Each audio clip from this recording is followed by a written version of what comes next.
Tila tuloy pa rin ang iligal na gawain ng mga VIP inmate ng Bilibid kahit inilipat na sa NBI Detention Center.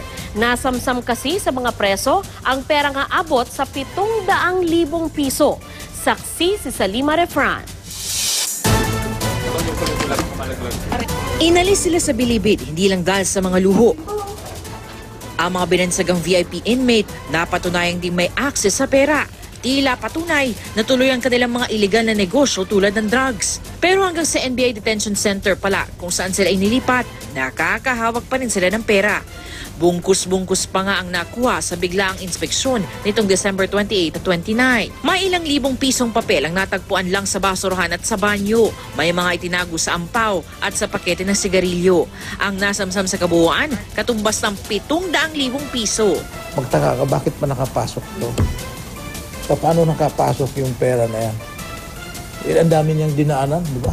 Pinakamalaki mula kay Tony Ko, 350,000 pesos.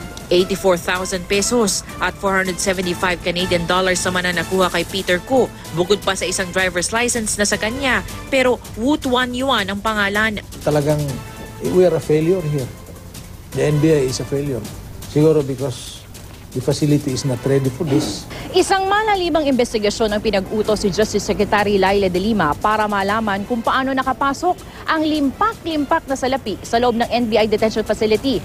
Araw-araw na rin ang inspeksyon para matiyak kung nakalulusot pa ang kung ano-anong kontrabando sa loob ng kulungan.